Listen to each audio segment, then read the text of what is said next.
সকালবেলা ঘুম থেকে উঠেই ফ্রেশ হয়ে এক কাপ গ্রিন টি বানিয়ে দিলাম আপনাদের ভাইয়াকে। শরীরের ওজন কমাতে গ্রিন টি অনেক উপকারী। তারপর চলে আসলাম রান্নাঘরে। ফ্রোজেন রুটি ছিল, সেগুলাই ভাজি করতেছি। হ্যালো এভরিওয়ান, আসসালামু আলাইকুম।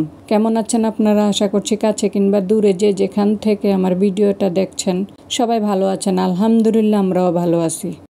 এই যে নাস্তাটা বানিয়ে নিচ্ছি, আর এদিক দিয়ে চাও হয়ে আসছে। নাস্তা রেডি করে নিচ্ছি, সবাইকে দিয়ে দিচ্ছি আর নিজেও খেয়ে নেব। এখন একটু চাটা বানিয়ে নিচ্ছি। আমার দুধ চাটাই ভালো লাগে, রং চাটা তেমন ভালো লাগে না, তাই চেষ্টা করি দুধ চাটাই বানাতে।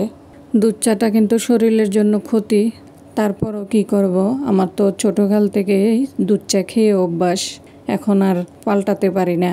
অনেক চেষ্টা করেছি, তারপরও চেঞ্জ করতে পারতেছি না। চাও রেডি, এখন সবাইকে দিয়ে দিয়েছে। এটা আমার জন্য করলাম, যার যার মতন খেয়ে নিচ্ছে, সেজন্য আর ভিডিও করা হলো না। এক একজন এক এক জায়গায় বসে খাচ্ছে। এই যে এখন আমি নাস্তাটা করে নিচ্ছি।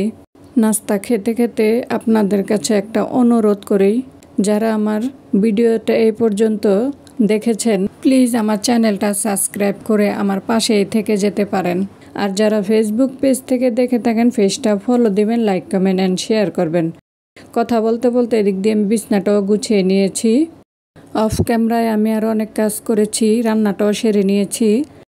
রান্না করেছি এই যে করলা ভাজি, তারপর কচু শাক ভাজি আর গুঁড়া মাছ। এই যে এগুলোই রান্না করেছি আজকে অফ ক্যামেরায়। খেয়ে দিয়ে রেস্ট করে এখন বিকালবেলা চলে আসলাম একটা কেক বানাতে। কেক তো আগেই বানিয়ে নিয়েছি, এখন আপনাদের কাছে একটু শেয়ার করতেছি। আমি মোল্ড আউট করে দেখাবো আপনাদের কেমন হয়েছে। খুবই সুন্দর হয়েছে, খুবই বড় হয়েছে। এটা কিন্তু একটা ডিম দিয়েই বানানো স্পঞ্জ কেক। খেতে খুবই মজা হয়েছে কেকটা। আপনারা ভাবতে পারেন আমি মিথ্যা কথা বলতেছি, কিন্তু না, এটা একটা ডিম দিয়েই বানিয়েছি আমি।